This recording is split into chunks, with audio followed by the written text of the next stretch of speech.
नमस्कार दोस्तों, यह एसएससी सीरीज की हमारी तीसरी वीडियो है। इससे पहले हमने एसएससी सीजीएल और एसएससी सीएचएसएल पर वीडियो पहले ही पब्लिश कर दी है। उस वीडियो को आप देख सकते हैं।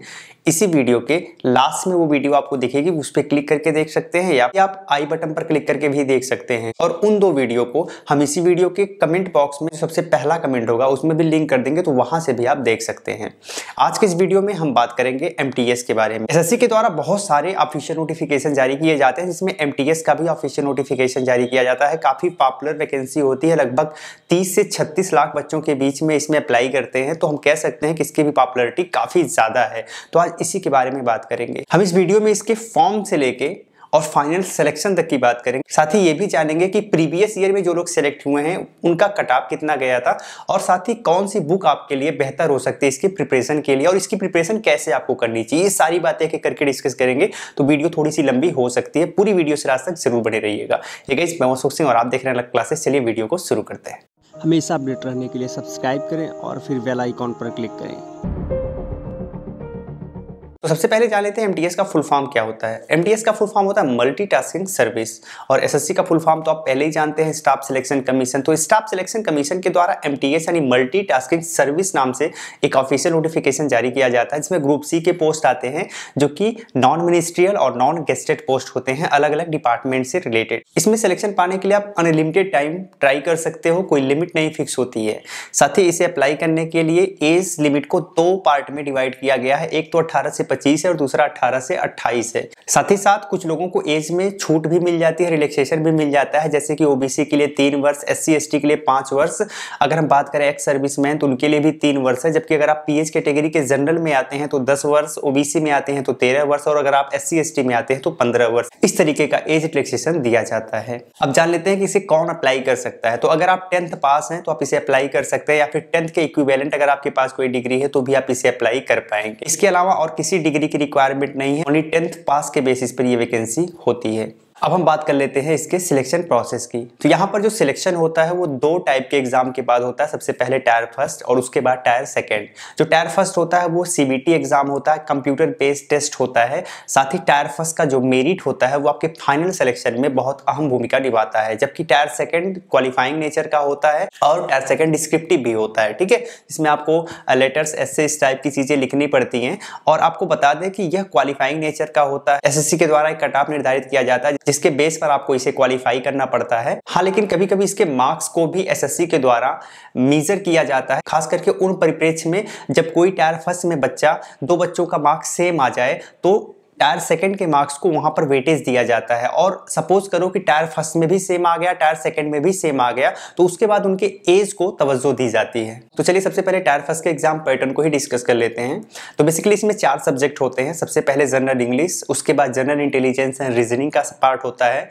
थर्ड होता है क्वांटिटेटिव एप्टीट्यूड, और जो 4th पार्ट होता है वो होता है जनरल अवेयरनेस का, जिसमें GK, GS and current affair ये सारी चीजें इंक्लूड होती हैं। इन सारे सेक्शन से 25-25 क्वेश्चन आते हैं। इस हिसाब से देखा जाएगा तो 4 सेक्शन है, 25-25 के हिसाब से 100 क्वेश्चन पूछे जाते हैं, और 100 यानी कि 100 मार्क्स के भी होते हैं, यानी एक क्वेश्चन 1 मार्क्स का होता है, और इसे सॉल्व करने के लिए आपके पास 90 मिनट का टाइम होता है। यहाँ पर जो आपका पेपर होता है वो हिंदी और इंग्लिश दोनों में होता है, तो जिसमें भी आप सहज महसूस करें उस लैंग्वेज में आप इस पेपर को सॉल्व कर सकते हैं।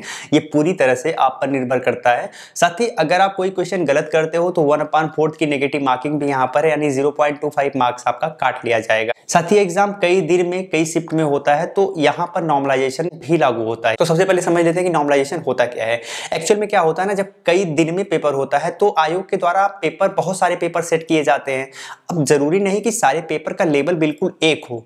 अब जिसका पेपर ईजी आ जाएगा वो लड़का तो बहुत अच्छा कर जाएगा, और जिसका पेपर टफ आएगा वो लड़का उतना अच्छा नहीं कर पाएगा। तो एसएससी ये मानती है, या फिर कोई भी आयोग ये मानता है कि किसी के साथ कोई भेदभाव ना हो, इसके लिए वो लोग नॉर्मलाइजेशन करते हैं। ठीक है, नॉर्मलाइजेशन में क्या होता है कि जो सबसे टफ पेपर होता है और जो सबसे इजी पेपर होता है उसको मिला के एक एवरेजिंग किया जाता है, और एवरेजिंग के बेसिस पर आपको मार्क्स अलॉट किया जाता है। तो यहाँ पर भी नॉर्मलाइजेशन होगा। अब हम पेपर सेकंड के एग्जाम पैटर्न के बारे में जान लेते हैं। तो जो पेपर सेकंड होने वाला है ना वो डिस्क्रिप्टिव होगा, 50 नंबर का होगा, और आपके पास 30 मिनट का टाइम होगा। साथ ही यहाँ पर लेटर और एस्से वगैरह लिखना पड़ता है। आपको बताना चाहेंगे यहाँ पर जब आप लेटर लिखो ना तो उसमें अगर आपको आपका रोल नंबर और आपका थंब, सिग्नेचर, ये सारी चीज़ें कहीं भी मांगी जाए तो आप रियल डाला करो। अगर आप रियल नहीं डालोगे ना, या फिर अगर आप छोड़ दोगे तो आपका आकलन नहीं किया जाएगा, आपको 0 नंबर दे दिया जाएगा। तो ये गलती आपको नहीं करना है। अब बात आती है कि क्या यहाँ पर कोई नेगेटिव मार्किंग है क्या, यानी कि टायर सेकंड में? तो ऐसी कोई बात नहीं है, टायर सेकंड में कोई नेगेटिव मार्किंग नहीं है, आप बिंदास लिख सकते हो। डिस्क्रिप्टिव है, पेन पेपर से आपको लिखना पड़ता है। इसके बाद बात आती है जो टायर फर्स्ट का आपने एग्जाम पैटर्न बताया उसका सिलेबस क्या है। तो उसका सिलेबस हम इसी वीडियो के डिस्क्रिप्शन में दे देंगे। डिस्क्रिप्शन में आप जाके उस सिलेबस को डाउनलोड कर सकते हो और आप अपने पास रख सकते हो, स्टडी कर सकते हो, क्योंकि सिलेबस की स्टडी करना बहुत ज्यादा जरूरी होता है आगे प्रिपरेशन की स्ट्रेटेजी बनाने के लिए। अब टायर फर्स्ट, टायर सेकंड के बाद आपका आएगा डीवी यानी डॉक्यूमेंट वेरिफिकेशन। डॉक्यूमेंट वेरिफिकेशन में जो भी डॉक्यूमेंट्स, रिलेटेड डॉक्यूमेंट्स हैं, वो सारे डॉक्यूमेंट्स आपको कलेक्ट करने पड़ेंगे। ओरिजिनल के साथ आपको उनका फोटोकॉपी भी सबमिट करना पड़ता है। हाई स्कूल का मार्कशीट, सर्टिफिकेट ले सकते हो। अगर आप कैटेगरी में आते हो तो कैटेगरी सर्टिफिकेट, यानी कि SC ST में हो तो उससे रिलेटेड सर्टिफिकेट, या फिर किसी और कैटेगरी में हो तो उससे रिलेटेड सर्टिफिकेट आपको दिखाना पड़ेगा। EWS में हो तो EWS सर्टिफिकेट आपको दिखाना पड़ेगा क्लेम करने के लिए। अगर आप दिव्यांग हो तो दिव्यांग सर्टिफिकेट देना पड़ेगा। तो जितने आपके पास सर्टिफिकेट हैं जिससे आप छूट ले रहे हो वो सारी चीजें आपको दिखानी पड़ेगी, सारे डॉक्यूमेंट्स आपको सबमिट करने पड़ेंगे। अब हमने बहुत सारी बातें तो कर ली, लेकिन अभी हमने एक चीज तो डिस्कस ही नहीं किया कि भाई सैलरी कितनी मिलेगी, क्योंकि सबसे जरूरी तो सैलरी ही है। लोग सैलरी के लिए ही तो काम करते हैं एक्चुअल में। तो यहाँ पर ये जो जॉब है ना वो 1800 ग्रेड पे की जॉब, आई थिंक आपको 20 से लेके 22,000 पर महीने के हिसाब से स्टार्टिंग सैलरी आपको मिलेगी। आप अपने हिसाब से सैलरी एक बार वेरीफाई भी कर लीजिएगा। हम देख लेते हैं कि प्रीवियस ईयर में जो भी टायर फर्स्ट का कट ऑफ गया है MTS का, वो कितना गया है। तो यहाँ पर जो कट ऑफ डिसाइड होता है ना वो स्टेट वाइज होता है, हर स्टेट का अलग अलग कट ऑफ डिसाइड होता है। तो सारे स्टेट के कट ऑफ को यहाँ पर डिस्कस करना बहुत ही मुश्किल और इरिटेटिंग हो जाएगा। तो हम क्या करेंगे, जहां सबसे टॉप कट ऑफ गया, सबसे ज्यादा कट ऑफ गया है उसको ले लेंगे, और जहां पे सबसे कम कट ऑफ गया है उसको ले लेंगे। तो सबसे ज्यादा कट ऑफ गया था पिछली बार 2019 में चंडीगढ़ में, जो कि 96.36 मार्क्स था, और सबसे कम कट ऑफ गया था महाराष्ट्र का, जो कि 81.49 मार्क्स था। अब हम देख लेते हैं कि भाई हमें क्या स्ट्रेटेजी बनानी चाहिए, कैसे प्रिपरेशन करना चाहिए MTS के लिए। तो दोस्तों अगर आप अच्छे तरीके से MTS की प्रिपरेशन करोगे तो लगभग 1.5 से 2 वर्ष में आपका MTS में सिलेक्शन हो जाएगा, अगर आपने अच्छे से प्रिपरेशन किया।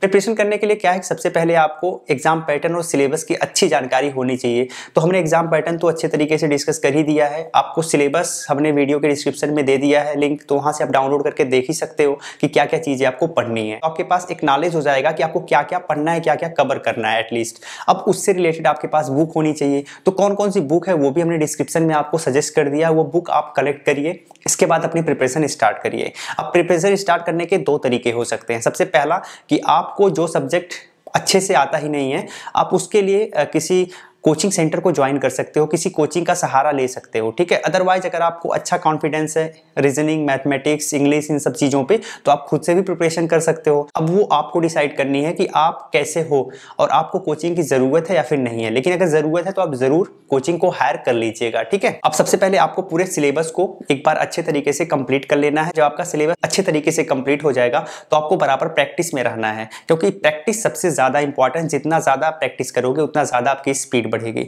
साथ ही साथ आपको एक चीज और करना है, एक अच्छी टेस्ट सीरीज आपको ज्वाइन कर लेना है। उससे क्या होगा कि बहुत सारे क्वेश्चन जो प्रीवियस ईयर में आए हैं वो भी क्वेश्चन आपको मिलेंगे, तो आप उनको भी सॉल्व कर पाएंगे। जो नए क्वेश्चन बन सकते हैं उनसे रिलेटेड क्वेश्चन भी आपको मिल जाएंगे, साथ ही आपकी स्पीड भी बढ़ती जाएगी, ठीक है। तो आप बहुत अच्छा कर सकते हो। टेस्ट सीरीज के बहुत सारे माध्यम मिल जाएंगे, लेकिन हमारे ऑफिशियल वेबसाइट और हमारे एप्लीकेशन के माध्यम से भी अपनी टेस्ट सीरीज ज्वाइन कर सकते हो। आपको इसी वीडियो के डिस्क्रिप्शन में वेबसाइट और एप्लीकेशन की लिंक मिलेगी, तो वहां से आप विजिट करके हमारे एप्लीकेशन और वेबसाइट को चेक कर सकते हैं। साथ ही एक चीज बताना चाहेंगे कि यहाँ पर जो चारों सेक्शन है उनका वेटेज सेम है। 25 क्वेश्चन पूछा जाएगा, तो चारों सेक्शन को आपको अच्छे से ध्यान देना है। हाँ, ऐसा हो सकता है कि जिस सेक्शन पे आपकी पहले से अच्छी पकड़ है उस पर थोड़ा सा कम ध्यान आप दे सकते हैं, और जिस पर आपकी पकड़ कम है उस पर थोड़ा ज्यादा ध्यान दे आप चारों सेक्शन को इक्वल मैनेज कर सकते हैं, और आपके अच्छे परफॉर्मेंस से ही आप इसमें बेहतर कर पाएंगे, क्योंकि इसका कट ऑफ वैसे थोड़ा सा ज्यादा ही जाता है, ठीक है। तो आपका टारगेट होना चाहिए काफी हाई मार्क्स लाना। साथ ही आपको डेली का करंट अफेयर्स भी अपडेट रखना है, पढ़ना है, और ये करंट अफेयर्स बिल्कुल फ्री में आप हमारे ऑफिशियल वेबसाइट से और एप्लीकेशन से प्राप्त कर सकते हो। वहां पर डेली करंट अफेयर्स अपडेट किए जाते हैं, जो कि डिस्क्रिप्टिव फॉर्मेट में होते हैं। बहुत सारी इंफॉर्मेशन आपको वहां से मिल जाती है, ठीक है।